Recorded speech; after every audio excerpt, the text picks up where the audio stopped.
Hello, everybody. I'm Del Shores. I'm Emerson Collins, and you're watching The Del and Emerson Show. Straight talk. Real gay. I am not hearing you. You're hearing me. Today's show, we're going to do MLK Day, the rabbi who thinks the vaccine will make you gay, James Dobson and Franklin Graham gnashing their teeth, chastity cages that got hacked, bills targeting trans people and trans youth, a Rainbow Virgin Mary drag race, and Gwyneth's exploding vagina candle.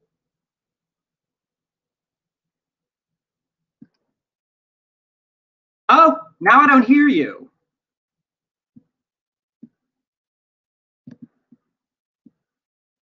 You have to unmute. Unmute. Hey, everybody. You know, never a dull moment. It's a free show. Hold on, let me text him. To unmute yourself. Everybody, I mean, look, it's the end of this administration. It's the end of the nonsense. Do you see? I know. Y'all, I'm just going to do a monologue while there, now talk. I'm going to go away and come back in. I can't hear a thing. You're Del, you are fine. Now we hear you. I can't hear you. Oh, okay. So it's tough. Okay, bye.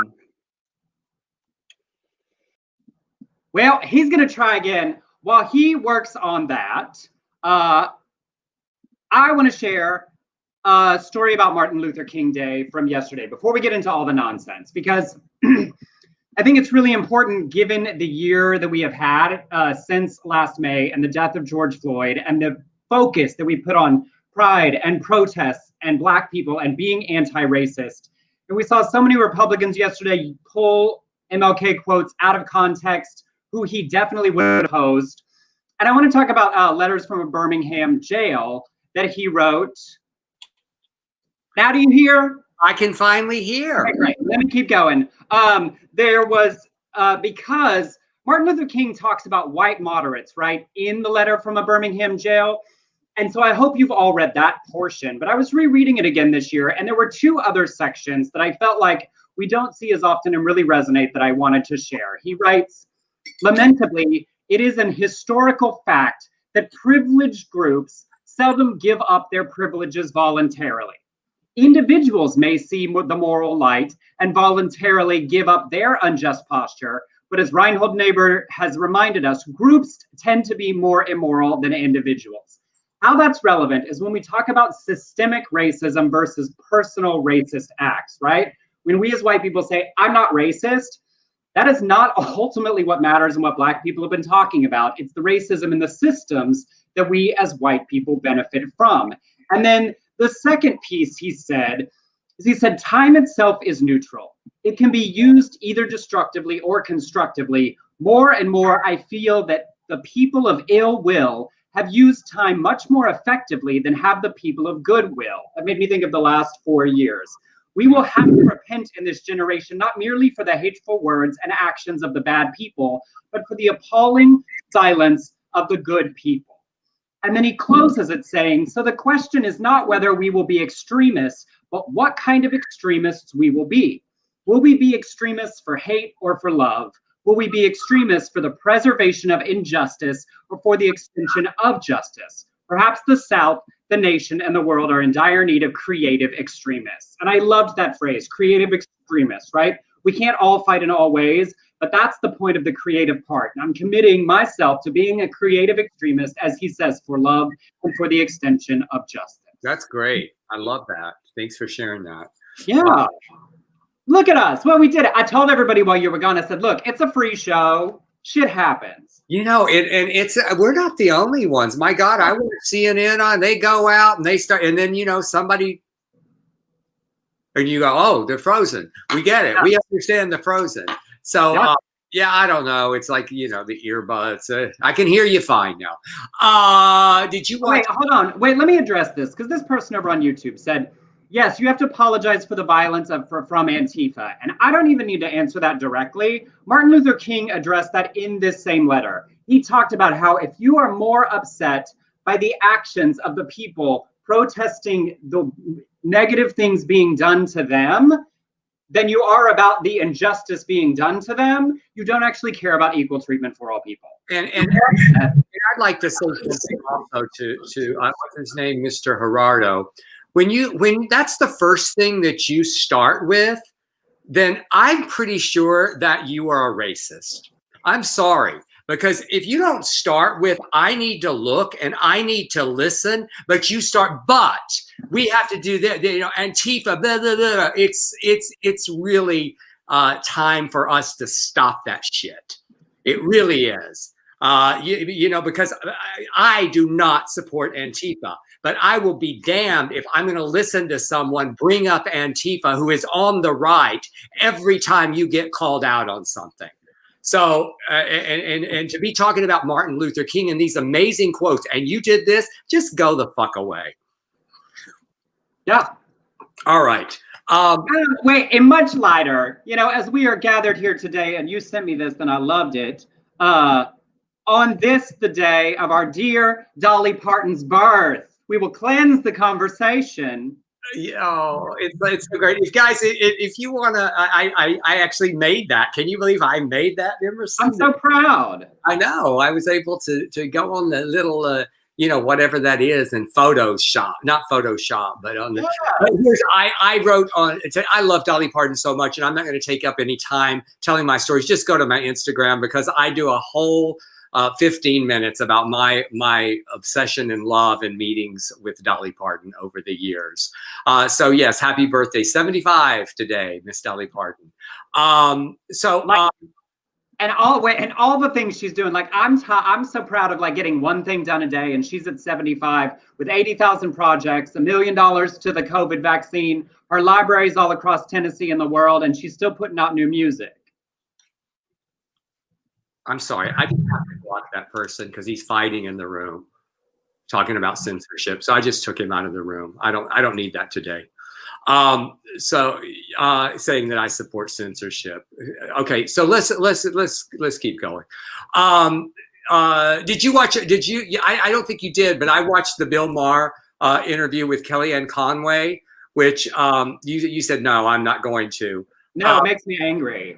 Yeah, well, okay.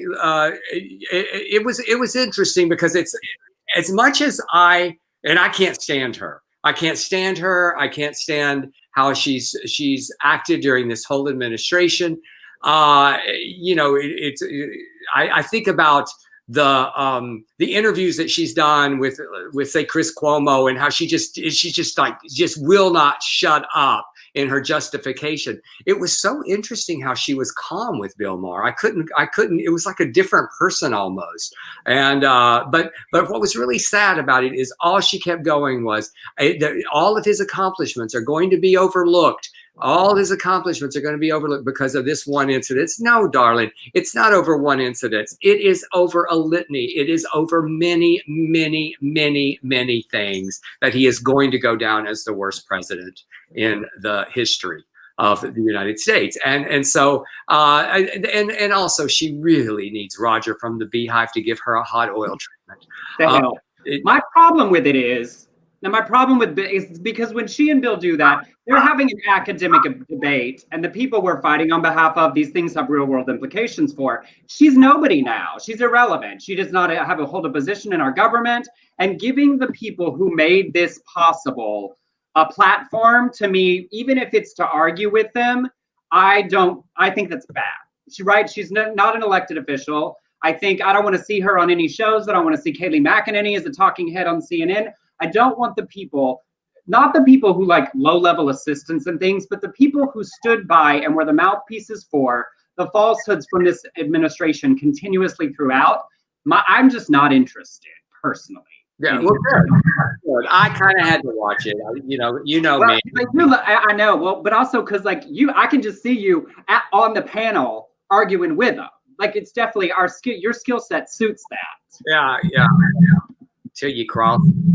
I get tested earlier. I don't know. I'm just in the mood today because I want to be in a celebratory mood, and I just want everybody to know that that's watching and saw me just lose my shit a little bit. I just saw Biden and Harris arrive, and I am so happy about that, and the joy that is in me and the emotion that is in me. So I'm not going to have somebody come in here from the right and start slapping and picking and doing all this bullshit. So I blocked them in the room, and you know, if they think that that's not that I'm blocking free speech, so be it. It's my show. It's our show. It sure is. But you were saying about Biden and Harris, it's interesting because like right now they are having the COVID memorial service that they're all at. You know, it's like there's a photo of Biden giving a speech from leaving Delaware with tears on his face, and I just thought just the baseline level of like compassion and humanity. And yes, we will have significant arguments and fights over policy for the next 4 years. But just that baseline level of humanity and understanding what the position represents, what the leadership represents, that he can feel that he feels anything for other people. I was like, I choked up looking at the photo of him. They keep bringing up the word empathy. And I thought that is the one thing that was void in much of this administration. It's really interesting to me. I mean, we saw Bill Barr, you know, who was ultimately fired, and who was not fired, but he resigned, or he was going to be. But Bill Barr crossed Trump at the very end with this election. He actually, you know, he made a statement, and it broke on AP. To date, we have not seen any fraud on a scale that could have affected a different outcome in the election. And Trump went so crazy over it that on December 1st, it's now reported that Axiom has reported that there was a meeting where Trump just went off on him and said, "You must hate Trump. There's no other reason. You must hate Trump." And it's like, that is how petulant he is, that if you cross him on any level, you hate him, and I'm done with you. So I love that that Barr literally said bullshit, like just went right back at him. And I don't like Barr. I don't. I can't. He was complicit. He was just a tool for so long, and he, like many other people, are now, you know, we're seeing McConnell today. We're all these people that were, you know, up Trump's ass forever, but now they're saying, he's leaving the presidency with, you know, a 29 approval rating. I need to protect myself in some way. Well, McConnell doesn't get any credit because, I mean, I know you're not giving it to him, but like he literally waited till today because Trump's final address has already been released, and literally immediately the press will stop paying attention as much to what he's saying. And so all of this is performative for the Biden incoming administration, while you've got Josh Hawley in there already saying he's going to hold up the Homeland Secretary cabinet nomination. So this is McConnell playing politics at its worst. That's exactly what I was saying. Yeah, I will say one thing. You know, I'm going to jump off this Trump train, or this, you know, the rat's off the ship now, and it's too late. We remember, you know, Lindsey Graham, when you start licking, you know, Biden's ass sometime in the future, which you will, you know, because that is who you are, then. But we're going to remember all this other shit. The biggest hypocrite in the Senate right now is Lindsey Graham, in my opinion. So it's going to be interesting to see how it all plays out. And, you know, with the 50-50 that they have in the Senate, and they're going to have to, you know, play footsies with each other. Yes. And even as they go, I love there's a hysterical absurdity to the like petulant departure. You know, you think back to Michelle Obama having to sit across from Melania Trump, who she and her husband both continued that racist birther conspiracy. And Melania won't meet with Jill Biden, and Trump like running out tail between his legs. I mean, I think it's wonderful, like good for the Bidens for not having to even pretend and take the photos. But it's also sort of hysterical of like, I'm taking my toys and going home. Yeah, with Mike. And I refuse. This is one thing, because I really admire you for this, Emerson, with the Kellyanne Conway, and you say, no, I'm done. Fuck them. I'm not doing it anymore. And I'm a little bit different than you. I have to look, but I want to make a commitment. I am not watching his farewell speech. I'm done. I'm going to watch Randy Rainbow like 3 times. I don't give a fuck. I don't give a fare the fucking well. Get the fuck out.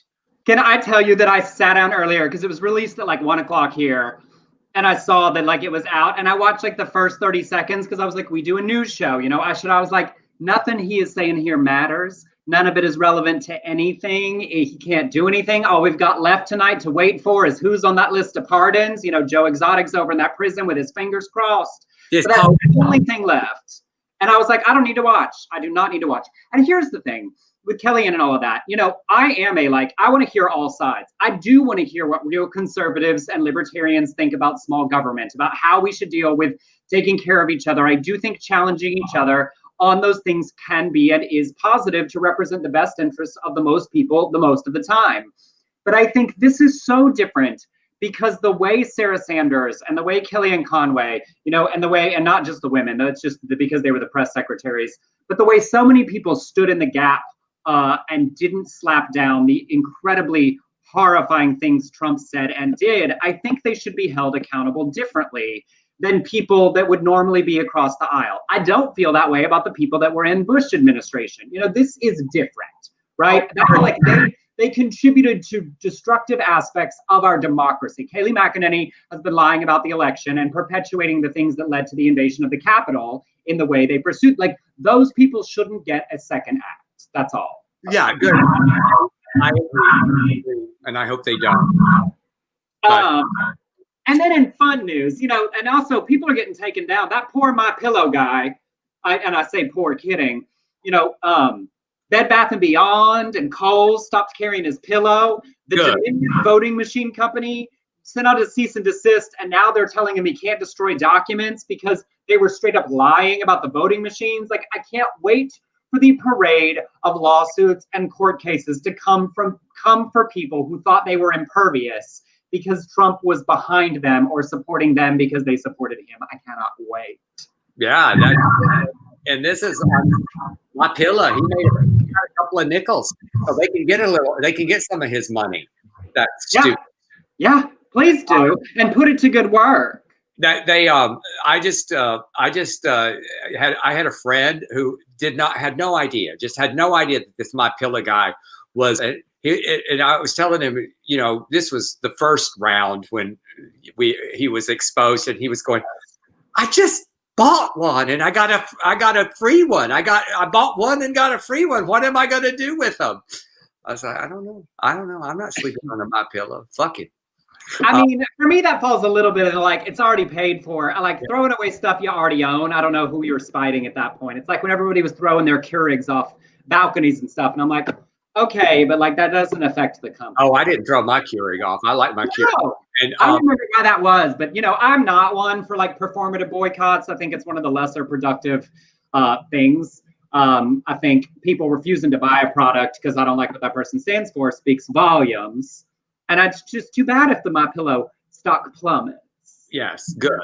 Now, turning the page. What are you going to do what's everybody going to do tomorrow for the inauguration? Do you have like a plan? Do you have a plan in the morning? It's early for us. Well, early for me. It's by that time I will have written for an hour and gone on a hike, and then I'll come back by 9 o'clock and watch the whole thing. I'm gonna take the morning off. After that, and and if I don't get that whole writing in for an hour, I am going to get the exercise in before. Yeah, I have to stay on that program. Oh my goodness! I wish people would know my schedule. So I'll Swan, yes. Gonna watch MSNBC. Thank you. I appreciate that, Jacob. I know. Well, I'm gonna get up. I gotta set like 4 alarms because y'all, I don't do that early stuff, so I can be up by like 7:45 or 8 to see like the pre-party walk-in and then the Lady Gaga concert before the swearing in. Yes, and I love all the A celebrities they're getting, and there's supposedly I was reading that Trump is really upset over Gaga and Tom Hanks and all that they get all the good ones because what did he get? Scott Baio and I know it's like all you've got is Clint Eastwood and Scott Baio and Kurt Cameron reading the Bible or something. I don't know. Kurt Cameron in a parking lot singing hymns or something. Yeah. And Kirstie Alley doing a monologue from Cheers. I don't know. Bless her heart. Well, it's like they did it. Because they've been doing these inauguration events all week. On Sunday night, we watched the little concert that Deborah Messing and Keegan-Michael Key hosted, and it was like Cher singing, Carole King singing. They introduced Barbara Streisand, and I turned to Blake and said, she just sent a voice memo again. And it sure was. She sent a voice memo, and they put her picture on screen. But, it's like, oh, you can have icons. And Garth Brooks will be there tomorrow. Yes. Which Erica said. I just can't wait. Yeah. And okay, so in some silly news. Yeah. Or did you have something? No, yeah, so no, totally. What we do here is the LGBTQ news and nonsense. We'll get on to some of these stories, y'all. Yeah. Back into the nonsense. So the Israeli rabbi Daniel Asor warned listeners, any vaccine made using an embryonic substrate, and we have evidence of this, causes opposite tendencies, makes you gay. So this rabbi is saying that the vaccine will make us gay. Well, we already are. I tweeted just as long as it doesn't make me straight. No basis in fact, of course. It's supposedly the embryonic subtract is about an element of the new vaccine used to program immune response in patients. Now, he's also spread a bunch of other conspiracy theories. He was the one who said that the Israeli Prime Minister Benjamin Netanyahu will microchip patients with the vaccine. And, like a dog, just put a little microchip when you get the vaccine, or somehow they can put a microchip in that liquid. And then that international cabal consisting of Bill Gates, the Freemasons, and the Illuminati engineered the COVID-19 pandemic as a means of population control. So that was just a way to get rid of some people. I know, and I just love these people. I'm like Jigs. I'm getting a double dose, then I'm just not gay enough. Hey, I'd like to top up my gay. I know, Jigs. Jigs, if you get more than one dose, you're just going to float off. You are going to float the fuck off.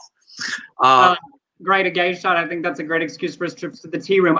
These stupid people. I love that people like our governments can barely figure out how to get the vaccines to people. Can you imagine? He thinks Netanyahu's over there in Israel with some nanotechnology that they can put a microchip that can fit through the needle of a vaccine and into your body, and nobody knows anything about it. It's my problem with all conspiracy theories. Like, people don't keep secrets well. In general, that's right. And what about that with Bill Gates? What do you think that he thinks that Bill Gates has against a crowded population? That Bill Gates, he just wants to thin the herd. Bill Gates. I know. Who's not worried about overpopulation? Billionaires. That's right. They don't give up. Yeah, that's right. That's exactly. Lord, he's probably got an underground bunker under a mountain somewhere with enough food and a cycle that he could live for generations, millennia. He did not think that through, Emerson Collins. He did not think that through. It's also how I always feel about the aliens. I'm like, I just don't believe that people at the Pentagon managed to keep that much of that stuff a secret. All this. Like conspiracy theories, I figure, Lord, think about how hard it is for us not to tell somebody something once we know it.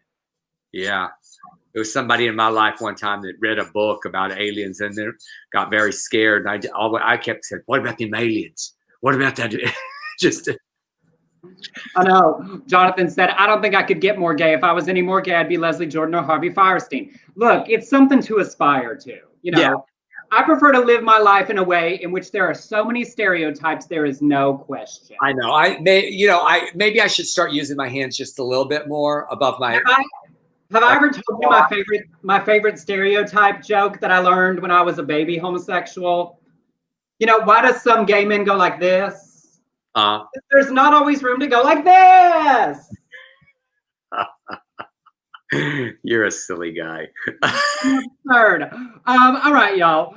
Rolling on a little bit. You know, Lord, there is gnashing of teeth happening with the conservatives and some of those bigots and hypocrites. One of our favorites, James Dobson, you know, founded Focus on the Family and Family Research. If he'd focus on his family a little more and a little less on mine, I'd appreciate it. Sent out a newsletter recently called Where Do We Go From Here? Saying America is in its momentous and dangerous days. Now, he's upset the Supreme Court hasn't supported all that election fraud conspiracy, and actually said, unironically, I'm no lawyer. I join my voice with millions of citizens who are profoundly disappointed and alarmed by the court's failure to do its duty. Well, the court did its duty, you just didn't like the result. That's right. Once again, 38% of people believe there was widespread fraud. He doesn't mention people believe that because Ted Cruz and Fox and all these people kept telling him there was.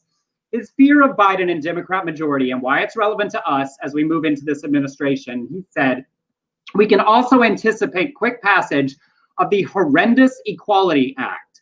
America and Western civilization will never be the same because it is not possible to back up on a freeway. If you are too intimidated or distracted to give priority to your children, the popular culture will take them to hell. He said previously, the Equality Act represented one of the most egregious assaults on religious liberty ever foisted on the people of this great nation. And when I mention this, yes, it's fun to laugh at them and laugh at like their gnashing of teeth for the next few days, but they know what we want to do, and they will fight with everything in them to maintain their individual deeply held religious belief to be a bigot, and we will need to keep fighting that. Yeah, and so it's so interesting, like, because remember we got a few people that go, oh, that's a little much. The anti-equality revival in a very sordid wedding. You read things like this, we didn't go too far. Yeah, we didn't go far enough because you got one more. Yeah. All right. So here we go with Franklin Graham again. I think Billy is just spinning in his grave. Franklin, who's just not very attractive. Look at him.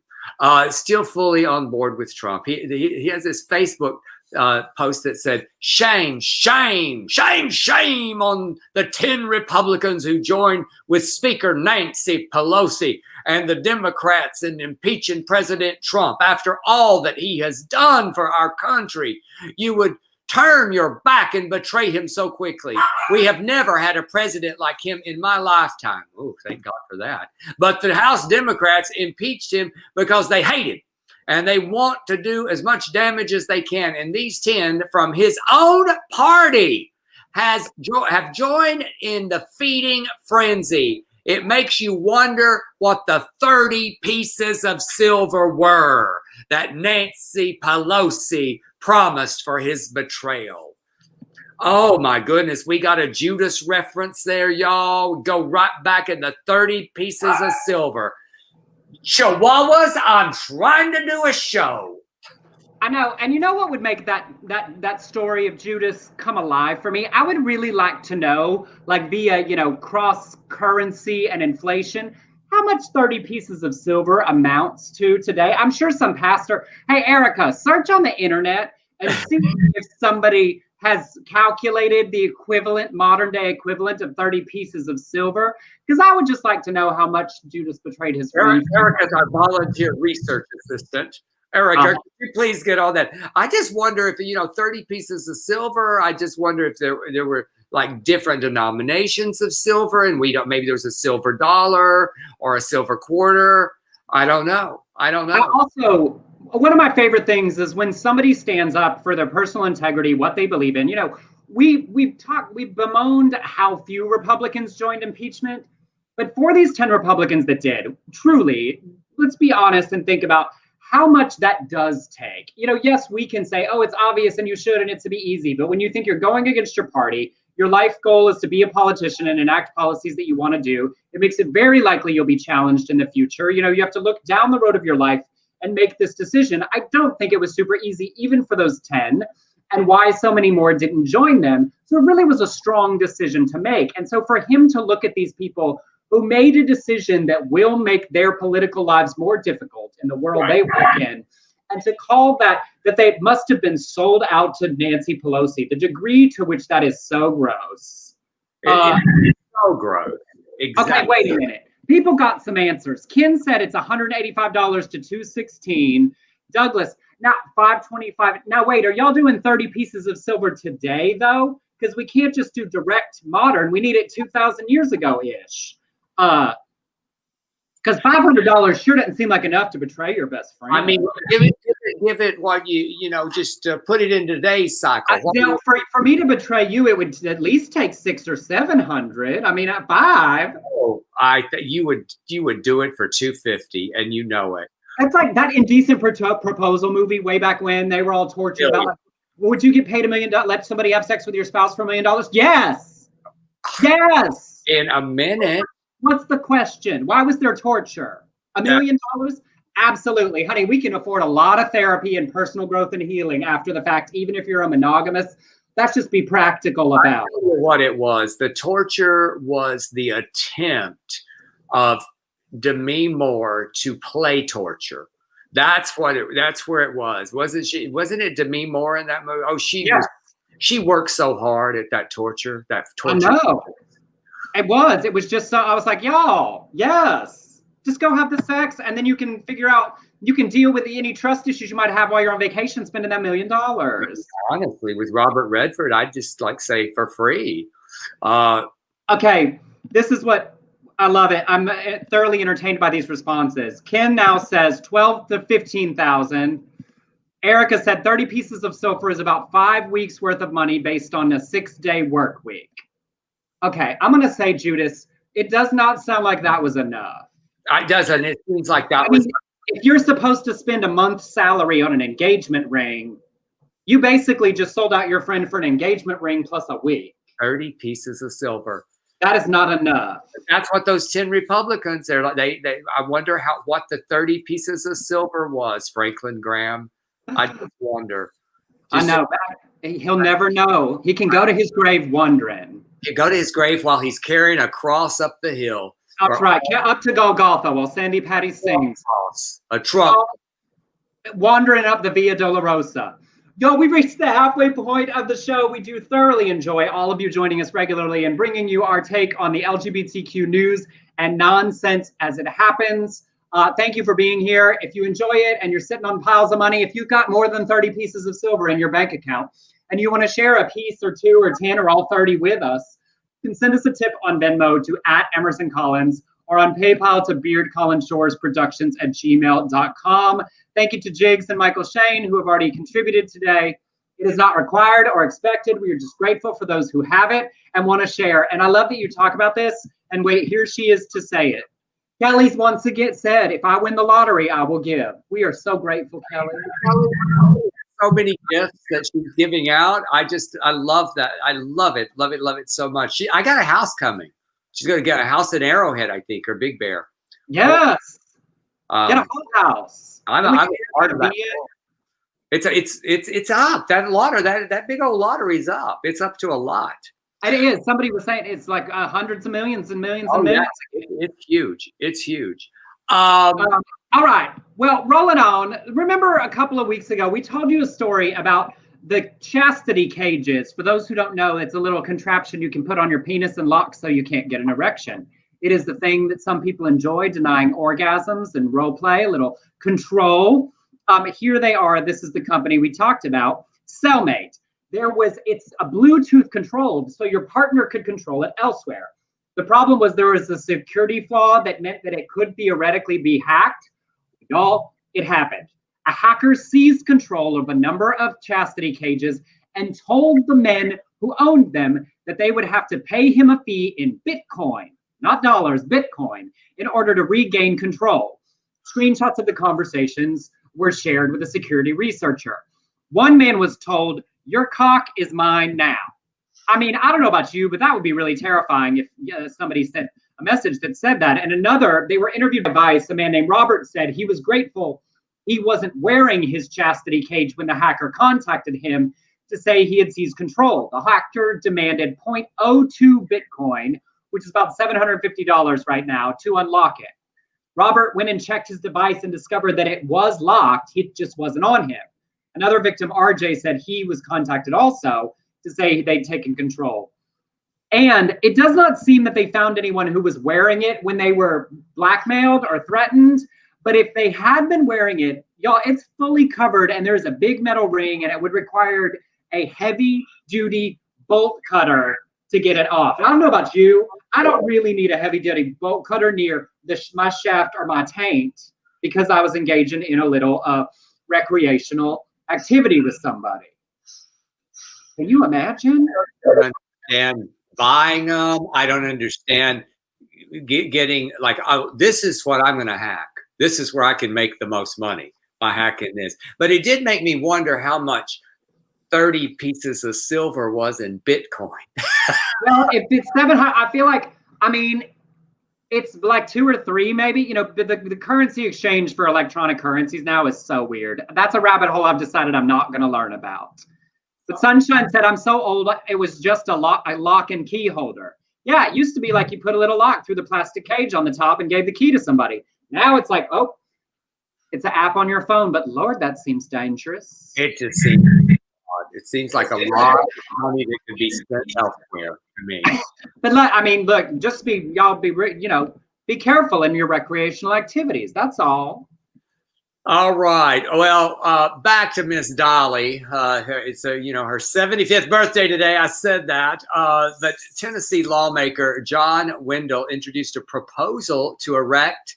Look at that. A segue. Erect. Oh, I see that. I see what you did there. There's an entendre. Yeah, I see that. To erect a statue of Dolly Parton on the state's capitol. I just think it is the most appropriate thing that I can think of is to put a statue of Dolly Parton at the Capitol. He said, at this point in history, is there a better example, or just in America, but in the world, of a leader that is kind, decent, passionate human being? Parton is a passionate person who loves everybody. Everybody loves her. She has contributed so much and sacrificed so much of her time to so many great causes. She was mentioned in 2019 as a replacement for the bust. Again. Of a Confederate soldier and KKK member. And Trump signed an executive order to establish a National Garden of American Heroes. That's part of this story as well. Now, that's almost in other news. I feel like that. By the way, I've been thinking about his library, the Trump library, and I think before you do the library, let's ask everybody so their comments come in while we talk. Oh, yeah. If you were going to put a statue in this new National Garden of American Heroes that Trump wants to create, who do you each think is most important to put in that garden? And then his library, what about it? Oh, I just think that there should be a room for bust and statues of all these bigots that he wanted to keep. These statues. That's where they should put them, in the Trump library. Well, and what's so frustrating even about this about these statues, right, is that the idea of it is actually good. But the White House statement that they put out is that the reason he wants to do this is because people were tearing down all those statues. Remember the ones of bigots, of racists, of slave traders, of Confederate soldiers. So it isn't a good thing. It's like, oh, we can't forget our history because people are trying to destroy our history. Well, what people were doing was saying, let's not glorify people who may have done some positive things, but also did truly, truly terrible things, racist things, misogynist things. We can go ahead and acknowledge the complicated histories and accept that there are some people that should be in our history books but don't need statues. You know what would be really, really funny?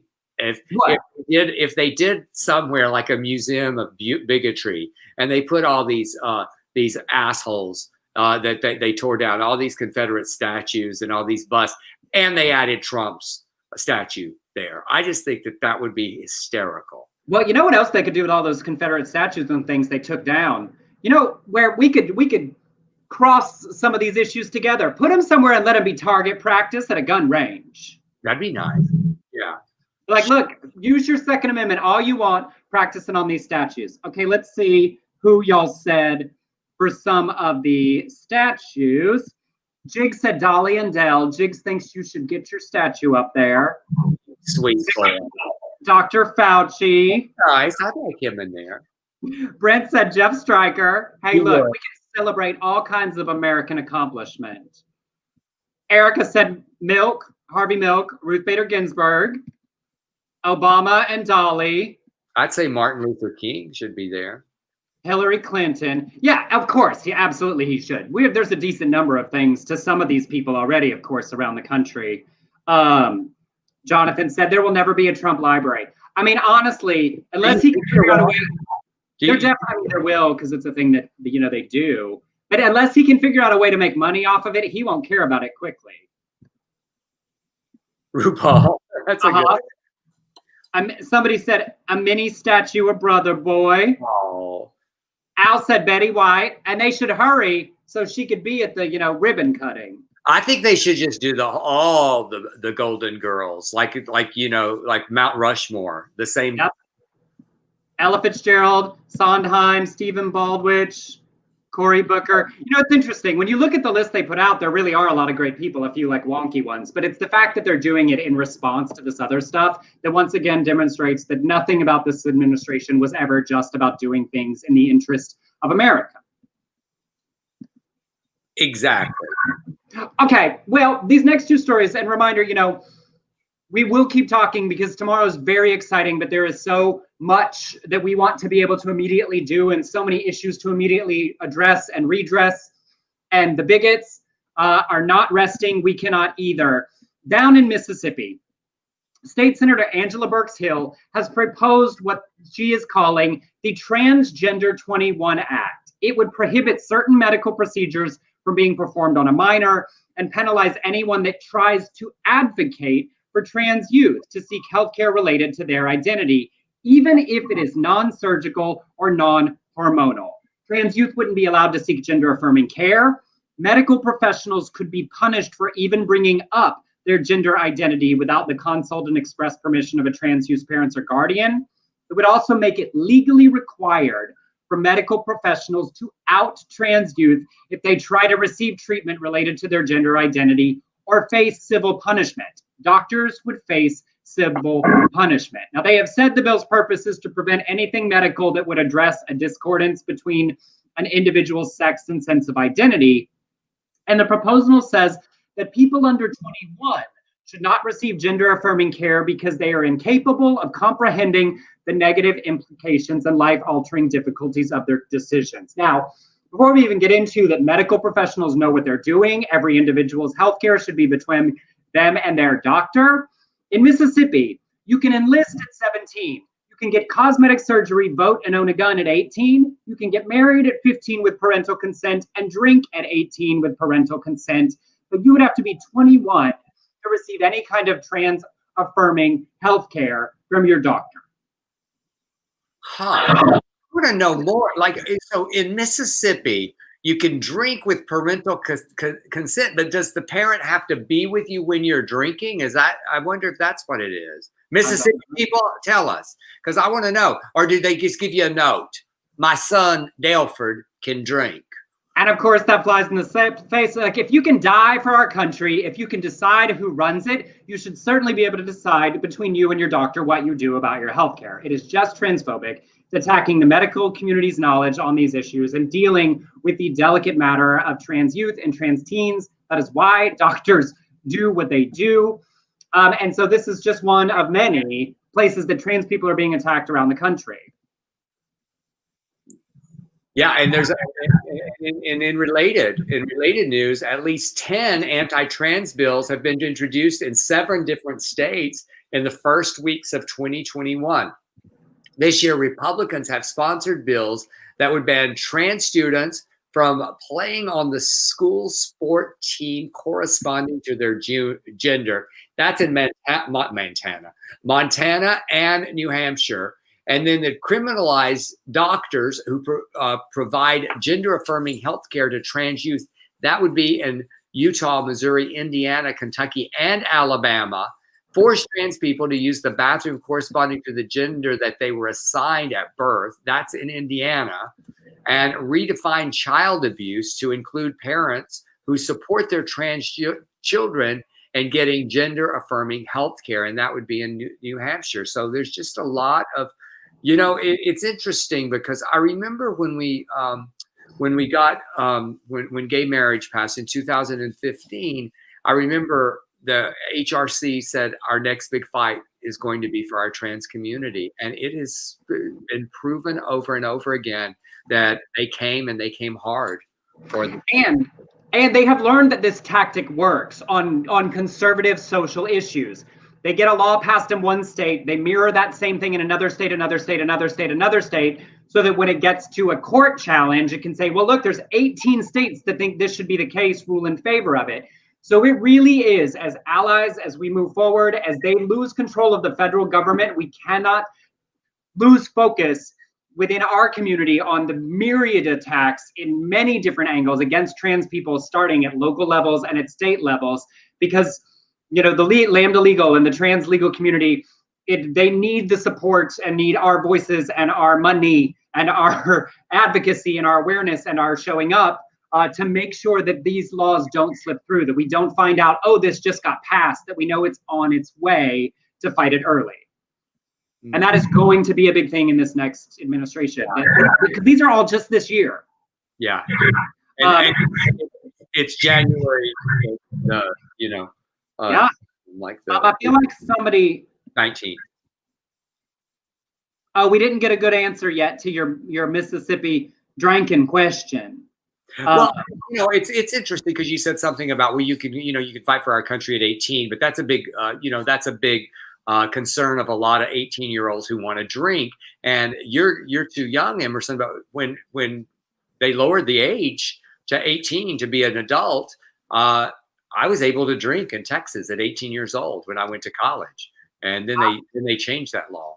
I have always honestly felt personally that we should make it 18. If you still lived in your parents' houses when you could first drink for the first time and you made some of those dumb early drinking mistakes, I think we'd see so much less binge drinking at college. If you were familiar with it. You look at European countries. When I lived overseas in Singapore, I had Argentinian friends, German friends who drank at home. It wasn't a big deal. French friends who had wine at dinner with their parents when we were in high school. And they didn't behave the same way when we were out at bars that the American kids did, because there wasn't the taboo around it. It was just a part of life. Like German kids having a beer. I think some of the fact that we make it so, it's like we rebel. We want to try the things we're told most not to do, right? I've always thought it's kind of dumb. If you can vote and die for our country, you should be able to decide what you drink. I do. Yeah. Oh, Erica says, she got it. 18 to 21 must be in the presence of parents. So in Mississippi, you can drink with a parent. The cool parents are hosting those senior high school parties all the time now. Yeah. So it's not just a note. You can't just get a note from your parents. I want to carry a note in my wallet that's laminated that says, my dad said I can drink, leave me alone. Well, he would have to sign it. My son, Jonathan Emerson Collins, has my permission to drink. As Danielle just said, I remember after the gay marriage victory, someone saying for us to brace ourselves because now that conservatives lost the marriage fight, they're going to be coming after us hard. So, and it is on the rest of us to show up for trans people the way they have showed up for us on so many things. And we will continue to do that on this show. And in some of the around, well, where did it go? Oh, shoot. Hold on. I want to share this graphic because it's really relevant to the story, and I must have deleted it by accident. We've talked a lot about Poland over the years, and certainly in the pandemic, and the fights that our community is facing there. And it's not just about LGBT issues; it's literally speech and everything. Because take a look at this. 3 Polish women are currently on trial for offending religious feelings by making posters of Poland's holiest icon of the Virgin Mary with this rainbow halo. They face up to 2 years in prison if convicted just for making this image. Wow. They put up the posters to protest a traditional Easter display put up by a church that listed the sins that believers were supposed to battle against: greed, hate, envy, but also LGBT and gender. One of the women told the court the immediate reason for our action was the homophobic and hurtful installation, adding that she was a religious believer and saw nothing untoward about the protest using Mary, the universal symbol of love of a mother and child. This image is a famous rendering of the Virgin Mary from Poland's top pilgrimage site at the Jasna Gora Monastery. Conservatives celebrated the arrest. The trial was interrupted by some protesters shouting, "Secular, not Catholic Poland, and rainbow does not offend." But so not only is it just being LGBT, it's literally just that this image offended religious people and went against the laws there, and they are currently on trial for making that. With a possibility of 2 years in prison. It's crazy. Yeah. Crazy. Bonkers. Yeah.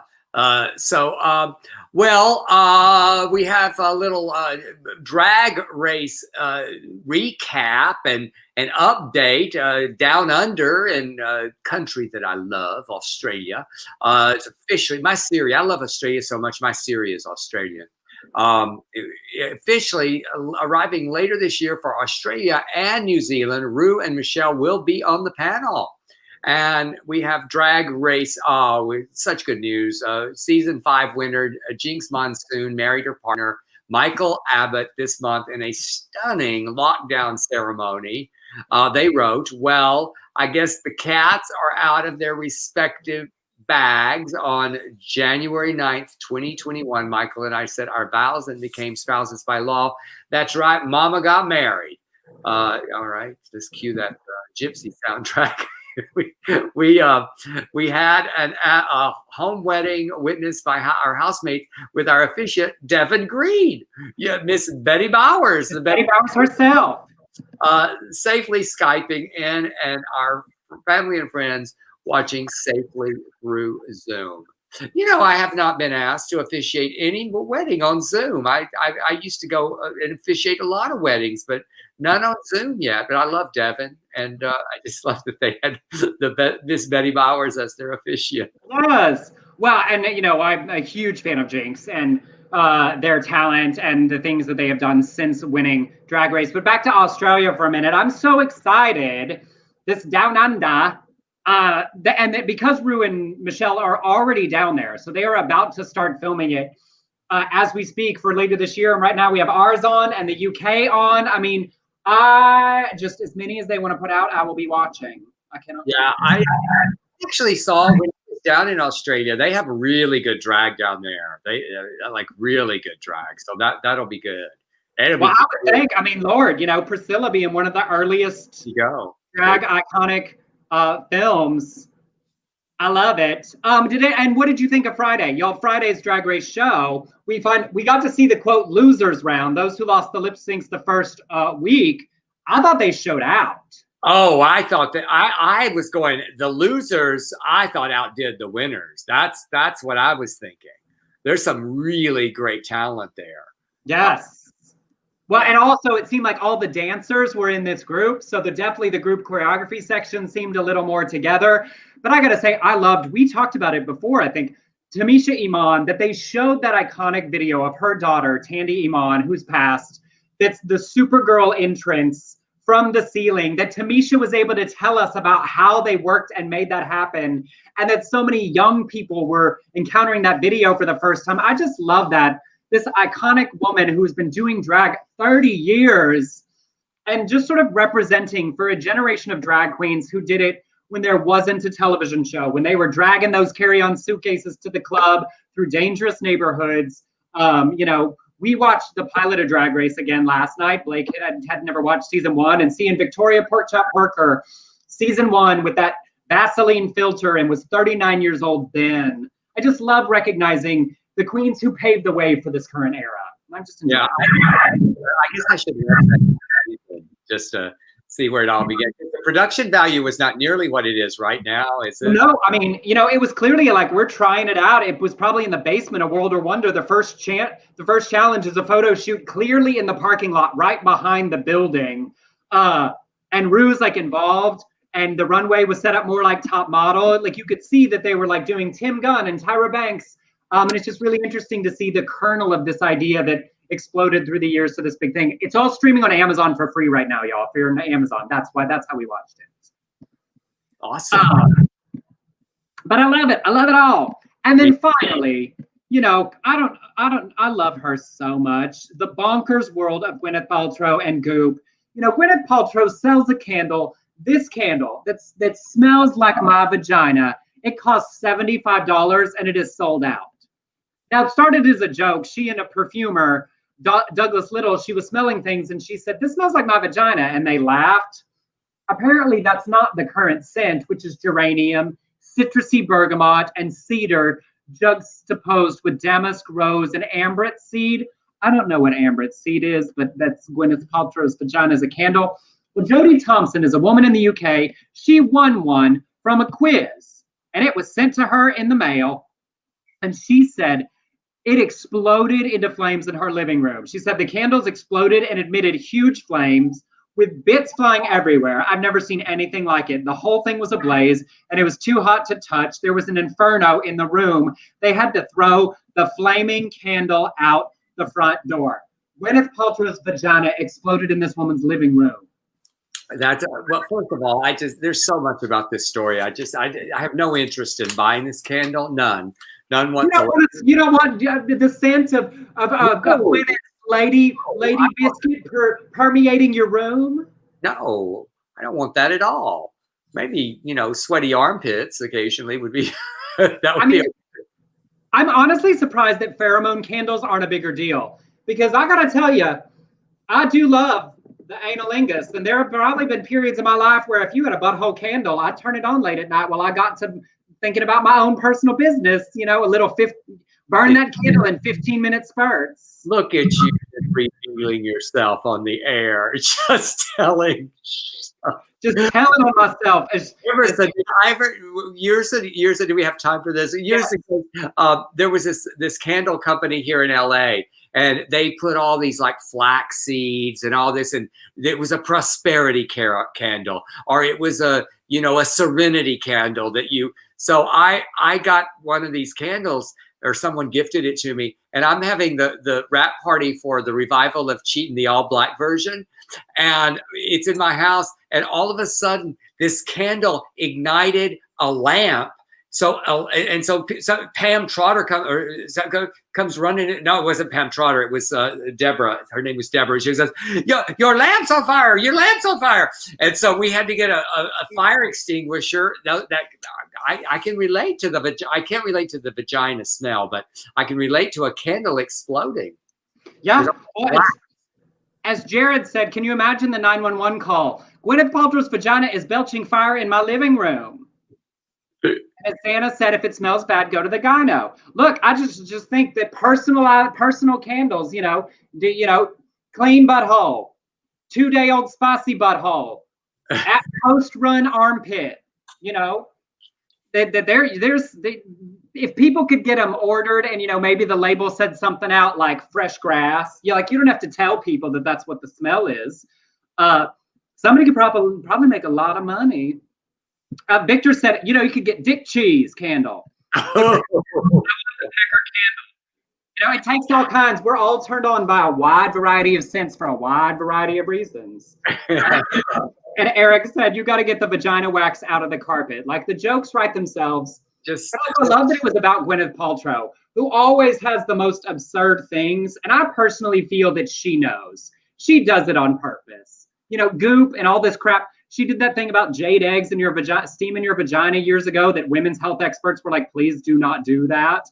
Your vagina should have a certain smell to it. It means that it's doing what it's supposed to take care of your body. Don't strip all the oils and everything out of your body. It's protecting itself. I just love it. Did you smell like gardenias? Is that what they? Yes, now it's gardenias and bergamot or something. I don't remember them smelling like gardenias from my limited experience. It takes all different aromas for all different reasons. No shame. Whatever your body smells like clean out of the shower is what it's supposed to smell like, y'all. Those scents are for a reason. Trying to get rid of every smell of your body is actually more weird than what it smells like. Sometimes I put on a little cologne just to do this show, just because I just to make yourself feel good. Yes. It's for Sissy. Sissy goes, "Oh, I love your isi miyake. I love it." Yes, she does. Well, we are reaching the end of our show. And once more, a reminder, we appreciate all of your participation. If you want to send us a tip, you can do that on Venmo to @EmersonCollins or PayPal to beardcollinsshores.productions@gmail.com. I do split the tips evenly with Dell. I haven't said that in a while, but I do. And as Anna pointed out, the vagina is a self-cleaning organ. My gyno told me, like, you know, your body is supposed to have smells. You can decide how pungent you want them for your own personal taste, but those smells are for a reason. Embrace who you are. Amen. Amen. Well, that seems like a good note. Y'all, I'm gonna go wrap up my evening, get ready for the inauguration tomorrow, and on Friday we will celebrate all together with how it went. Yeah, next time we see you guys, we will have President Biden and Vice President Harris in the